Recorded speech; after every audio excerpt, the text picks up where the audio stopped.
അമേരിക്കയിലെ ടെക്സസിൽ ഇന്ത്യൻ സമൂഹം പൂജ നടത്തിയതിനെതിരെ വിമർശനം ഉയരുന്നത് സോഷ്യൽ മീഡിയയിൽ ചർച്ചയായിരിക്കുകയാണ്.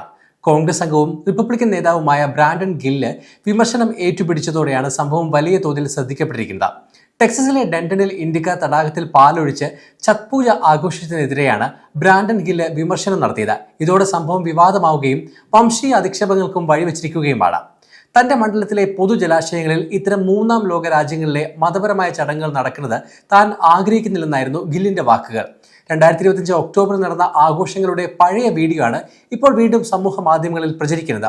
നദിയിലേക്ക് പാൽ ഒഴുക്കുന്നതും മറ്റും ജലമലിനീകരണത്തിന് കാരണമാകുമെന്ന് ആരോപിച്ച് നേരത്തെ പ്രചരിച്ച ഒരു പോസ്റ്റ് ടാഗ് ചെയ്തുകൊണ്ടായിരുന്നു ഗില്ലിന്റെ പ്രതികരണം. ഈ പോസ്റ്റ് പുറത്തു വന്നതിന് പിന്നാലെ ഇന്ത്യൻ വംശജർക്കും ഇന്ത്യൻ സംസ്കാരത്തിനുമെതിരെ അതിരൂക്ഷമായ സൈബർ ആക്രമണമാണ് അമേരിക്കയിൽ അരങ്ങേറുന്നത്. ഗില്ലിന്റെ പ്രസ്താവനയെ പിന്തുണച്ചുകൊണ്ട് നിരവധി പേർ വംശീയ അധിക്ഷേപ പരാമർശങ്ങളുമായി രംഗത്ത് എത്തിയിട്ടുണ്ട്. ഇന്ത്യയിലെ ശീലങ്ങൾ ഇവിടെ കൊണ്ടുവരുന്നത് അംഗീകരിക്കാനാവില്ലെന്നും ഇത്തരം രീതികൾ അമേരിക്കൻ ജീവിത രീതിക്ക് വിരുദ്ധമാണെന്നും പലരും വാദിച്ചു.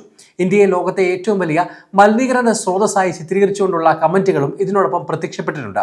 എന്നാൽ ഇതിനിടയിൽ ഗില്ലിന്റെ ഇരട്ടത്താപ്പിനെ പരിഹസിച്ചുകൊണ്ടും നിരവധി പേർ രംഗത്ത് എത്തിയിട്ടുണ്ട്. ബ്രാൻഡൻ ഗില്ലിന്റെ ഭാര്യ ഡാനിയൽ ഡിസൂസ ഒരു ഇന്ത്യൻ കുടിയേറ്റ പശ്ചാത്തലമുള്ള കുടുംബത്തിൽ നിന്നുള്ള വ്യക്തിയാണെന്ന വസ്തുതയാണ് സോഷ്യൽ മീഡിയ ചൂണ്ടിക്കാട്ടുന്നത്. സ്വന്തം ഭാര്യയുടെയും ഭാര്യ വീട്ടുകാരുടെയും പാരമ്പര്യത്തെ തള്ളിപ്പറയുന്ന ഗില്ലിന്റെ നിലപാട് പരിഹാസ്യമാണെന്ന് പലരും കുറിച്ചു. ആഘോഷങ്ങളുടെ ഭാഗമായി അല്പം പാൽ ഒഴുക്കുന്നത് വലിയ മലിനീകരണങ്ങളൊന്നും ഉണ്ടാക്കില്ലെന്നും ജലാശയങ്ങളിൽ ഇതിലും വലിയ മലിനീകരണങ്ങൾ നടക്കുന്നുണ്ടെന്നും ചിലർ പറയുന്നു.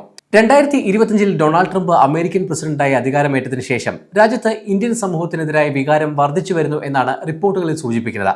സോഷ്യൽ മീഡിയയിലെ വിദ്വേഷ പോസ്റ്റുകൾക്ക് പുറമെ ഇന്ത്യൻ ചിഹ്നങ്ങൾക്കും സ്ഥാപനങ്ങൾക്കും നേരെയുള്ള ആക്രമണങ്ങളും ഈ കാലയളവിൽ വർദ്ധിച്ചിട്ടുണ്ട്. ഇത്തരം വംശീയ പരാമർശങ്ങൾ അമേരിക്കയിലെ ഇന്ത്യൻ സമൂഹത്തിനിടയിൽ വലിയ ആശങ്ക ഉണ്ടാക്കുന്നുണ്ട്. ഒരു ജനപ്രതിനിധി തന്നെ വംശീയമായി വേർതിരിവ് പ്രോത്സാഹിപ്പിക്കുന്ന രീതിയിൽ സംസാരിക്കുന്നത് കുടിയേറ്റക്കാർക്കെതിരായ ആക്രമണങ്ങൾക്ക് ആക്കം കൂട്ടുമെന്നാണ് വിലയിരുത്തൽ. അടുത്തിടെ അമേരിക്കയിലെ സ്കൂളിൽ നടന്ന ഹോളി ആഘോഷത്തെ വിമർശിച്ചുകൊണ്ട് അമേരിക്കൻ നാഷണലിസ്റ്റ് വിഭാഗത്തിൽപ്പെട്ട ഒരു സോഷ്യൽ മീഡിയ അക്കൗണ്ട് പങ്കുവച്ച പോസ്റ്റ് വലിയ രീതിയിലുള്ള ഓൺലൈൻ വാദപ്രതിവാദങ്ങൾക്ക് വഴിവെച്ചിരുന്നു. ഹിന്ദുക്കളുടെ ആഘോഷമായ ഹോളി ഇപ്പോൾ അമേരിക്കൻ സ്കൂൾ പരിപാടിയായി മാറിയെന്നും ഇതൊരു വിദേശ ദൈവത്തെ ആരാധിക്കുന്ന ചടങ്ങായി മാറിയെന്നുമായിരുന്നു പോസ്റ്റിലെ വിമർശനം. ഇതിന് പിന്നാലെ സോഷ്യൽ മീഡിയയിൽ വംശീയവും വിദ്വേഷപരവുമായ നിരവധി പ്രതികരണങ്ങൾ ഉയർന്നിരുന്നു. യുഎസിലെ സമൂഹ മാധ്യമങ്ങളിൽ ഇന്ത്യക്കാർക്കെതിരെ രാഷ്ട്രീയ വിദ്വേഷവും വംശീയതയും വർദ്ധിച്ചു വരുന്നുവെന്ന റിപ്പോർട്ട് അടുത്തിടെ പുറത്തു വന്നിരുന്നു. H-1B വിസയിൽ അമേരിക്കയിൽ ജോലി നേടുന്ന ഇന്ത്യൻ കുടിയേറ്റക്കാർക്കെതിരെയാണ് വിദ്വേഷവും വംശീയതയും വ്യാപകമാകുന്നത്.